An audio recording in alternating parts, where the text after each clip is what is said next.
Sir Daniel Dimes is number 16 on our NFC quarterback ranking list. Coming off the ACL injury here, mobility was a big part of his game, and he won't have as much in that department. After that, number 15, J.J. McCarthy. I actually like some of the things I've seen from J.J. McCarthy in a really good situation. He very well could move up this list. Derek Carr very much might be the worst quarterback in the NFL if you factor in age and just washed upness.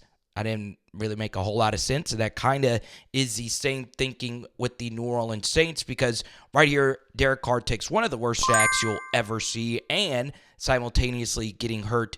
After that, we have Baker Mayfield, whose numbers last year were really, really good. But Dave Canales is gone to Carolina, and Liam Cohen will take over for the Buccaneers. I believe there will be some regression from Baker Mayfield. He gets the big contract. Of course, you love Mike Evans, Chris Godwin, Jalen McMillan will be a nice piece for them. But overall, I am fading the Buccaneers going into next year, and I am buying some Bryce Young stock. Yes, these numbers were absolutely atrocious, but what do you expect with one of the worst coaching and supporting cast situations in all the NFL? So I think Bryce will be better than what he showed last year. You got a mullet, so I feel like pressure doesn't really mean the same to you. Now let's get juicy, baby. Number 11, Geno Smith. That's a pause moment. Juicy, really? But Geno was certainly that. 2023, he was good. 2022, he was even better. Will we get more 2022 Geno next year? I don't know. And look, some believe Sam Sackmaster Howell will take over at some point this year. I don't believe that. I think that would be nonsense. I understand he's younger and you want to see what you got. But I'm fading Sam Howell, even though, now this stat just blows my mind. He is younger than the next quarterback we're going to talk about on this list, and he is a rookie. His name is Michael Penix. I have him number 15 on this list, and number 10 is Sir Kirk Cousins. We'll start with Michael Penix because, look, he might not even play this next year, but I do think at some point the Falcons want to get him out there just to get him some experience, and at the very least to see what you got. Maybe Kirk Cousins isn't quite there health-wise just yet, but this move obviously is one of the most controversial in NFL history, and we'll see how it all plays out. But as far as Kirk Cousins is concerned, last year, before he got hurt, even though the team wasn't winning per se, he was balling out of control. He was 7th in the NFL in QBR. It was actually his best QBR mark since the year 2016 when he was still with the Washington football team. So I am a little cautious with him coming off the injury that he suffered last year, but I think Kirk still has some juice, and he will once again be playing with a talented group of skill position players. You guys think this is their first win? Like, this is crazy. Video posted for research purposes only.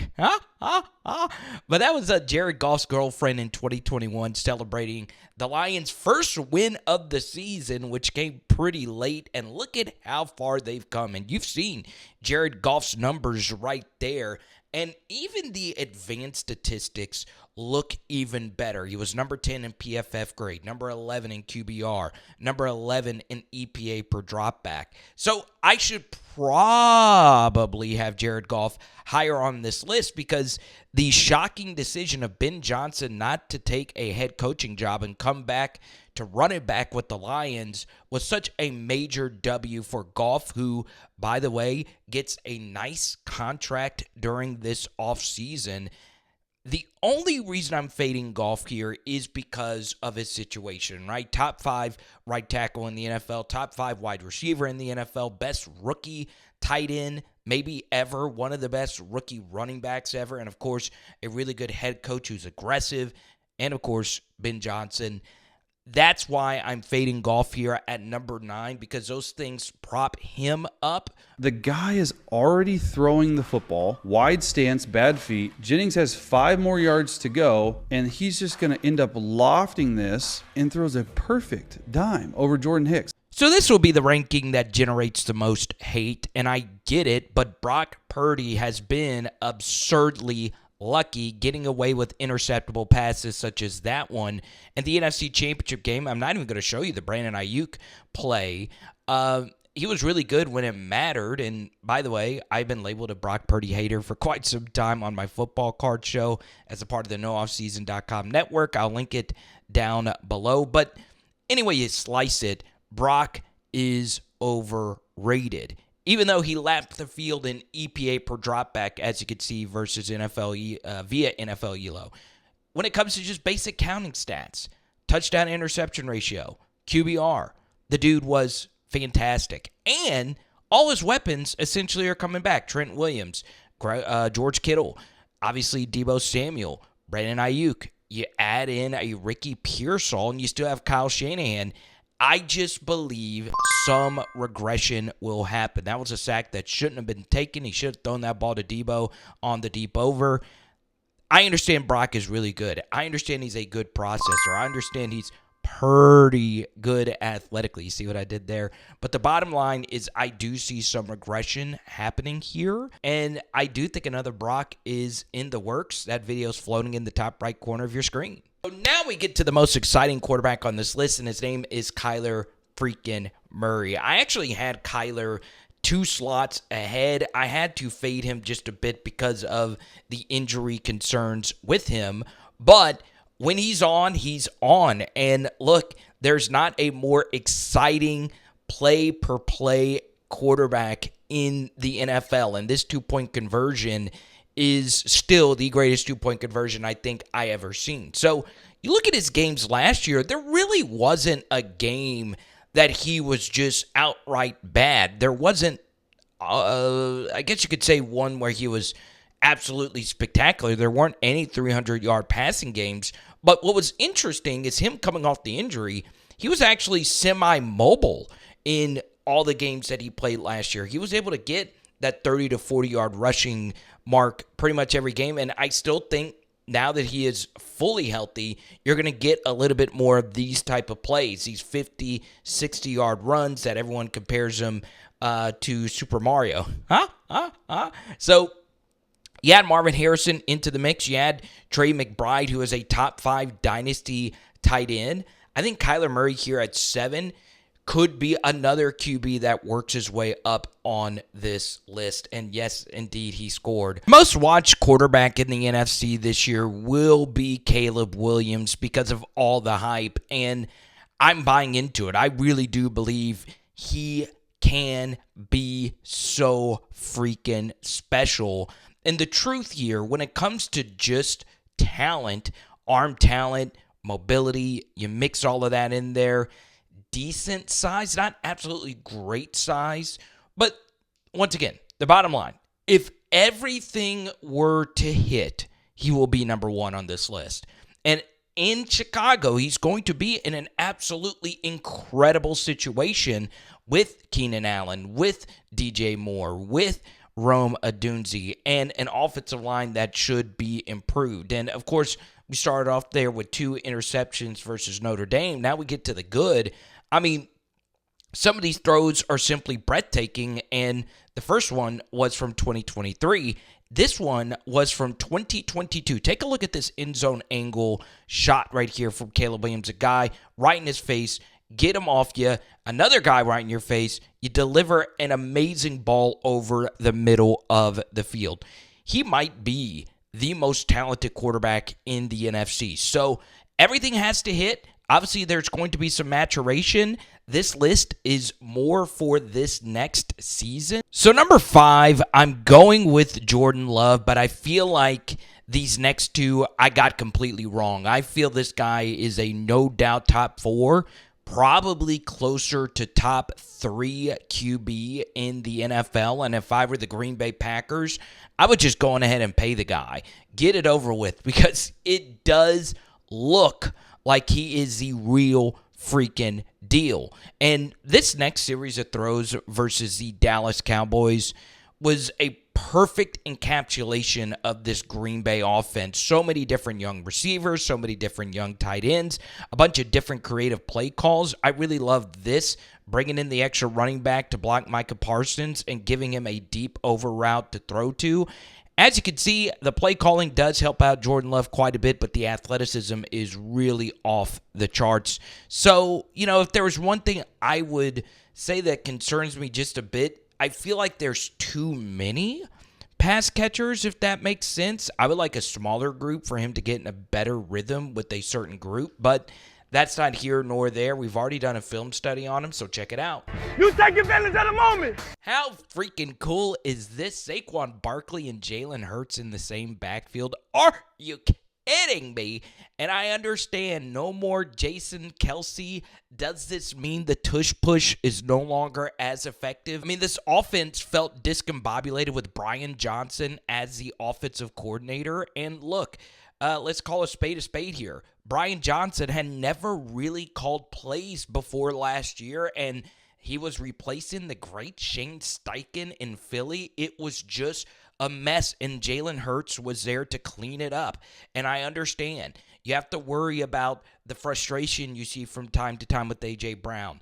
But A.J. Brown is still there. Devonta Smith is still there. Dallas Goedert is still freaking there. They've got their offensive linemen locked in with a guy like Landon Dickerson and Lane Johnson. So, yes, this team has gotten a little bit older, but I'm not giving up from that great Super Bowl performance. Chaos, bad ankle, bad play calling, and guess what? He was still tied for 10th in EPA per dropback, around the same amount as Lamar Jackson, a little bit better than C.J. Stroud.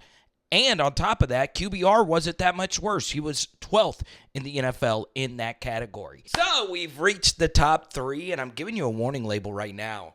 If you don't like spicy takes, this video is not for you. But for real, I want to shout out our friends at nooffseason.com. If you really want to laugh, check this out. I'm a football card consultant for the network. I do a show every Tuesday at 11 a.m. Central Time. Why are Matthew Stafford rookie cards? These are 2 different rare variations going for significantly less than that of Trey Lance. Make it make sense, America. Once again, shout out nooffseason.com. But back to the matter at hand, real football gear, Matthew Stafford. I have always said this. If you were to just take the 20 most exciting throws he has ever made, I'm probably taking him over anyone else, whether it's the no-look throws, the tight window throws, whether it's a Sean McVay offense or all the way back to Megatron. Stafford has been doing this for so freaking long, and he will continue to ball out of control next year now that he has Puka and Cooper Kupp back fully healthy here. And I also think Demarcus Robinson is low-key underrated. 2 yards from the hash. So watch Jayden, watch his eyes. He knows that's the guy who can take it away. And he holds him for a tick, gets the ball up and down, and really it's an unbelievable throw and catch. There he is, Colt McCoy, breaking it all down of my number 2 quarterback. And I understand I stand to lose a lot backing my guy here, Jayden freaking Daniels. And I've watched him more than pretty much any other quarterback ever, as I am a massive LSU fan and LSU YouTuber. But folks, I know what I saw last year, and throws like this versus Arkansas, mechanically putting too much weight on that front leg, causing the ball to die for a wide open Malik Neighbors. I get that. I get that his offensive line at Washington may not actually be as good as his offensive line was last year at LSU. They have 2 first-round tackles for 2025. Make sure you keep an eye out for Emory Jones and Will Campbell. But the truth here is Jayden is special. I think he plays at a different speed than any other quarterback that I've ever seen. I feel processing-wise, he has gotten a lot better, throwing the football over the middle of the field, which was something that a lot of people criticized him for in the pre-draft process. And I do worry about the Commanders knowing that they have a defensive head coach and an OC who I just do not like at all. So I'm betting a lot on Jayden as a player being able to overcome all of it when at LSU his supporting cast was pretty elite everywhere. So, yes, a little nervous doing this, but I'm going to stick with my guy. And there's my buddy Van right there. And this is me at the SEC Championship game in 2022. So if you think I had Louisiana bias for Jayden, imagine what I'm going to say about the number 1 quarterback here.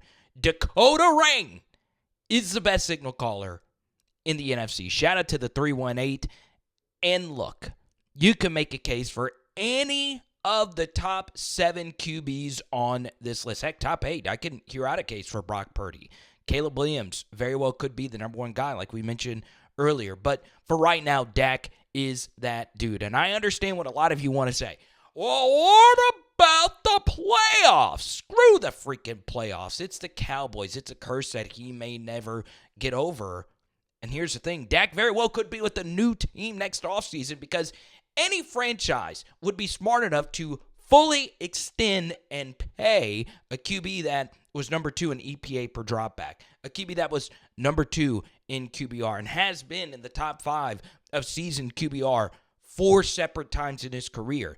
It is easy to make that decision, right? No, the Cowboys don't do that, and they're going to be forced to overpay him next offseason because QB contracts are only getting more ridiculous by the day. And Dallas has completely butchered, to me, the best quarterback that has ever played for the Cowboys, and that includes Troy Aikman. And look, I Googled QB rankings to see if anyone else agreed with me, and Steven Ruiz at The Ringer does. Shout out to you, Steven. You're right on the money with this. Dak is the best QB in the NFC. You can hate me all you want for it. This guy can flat out ball, even though his supporting cast was not helped at all this offseason. The corpse of Brandon Cooks is going to have to carry the Cowboys receiving core outside of CeeDee Lamb, and I have my own concerns about Jake Ferguson, even though I can't quit drafting him in underdog fantasy drafts. I like Jake's situation because Dallas just doesn't have the big-time pass catchers. They have a bottom 5 running back room in all the NFL. Offensive line is shaky-ish. Michael Gallup, thankfully, he's gone. So, look, I'm not even a Cowboy. I'm not really even a big Dak fan, even though he is from North Louisiana.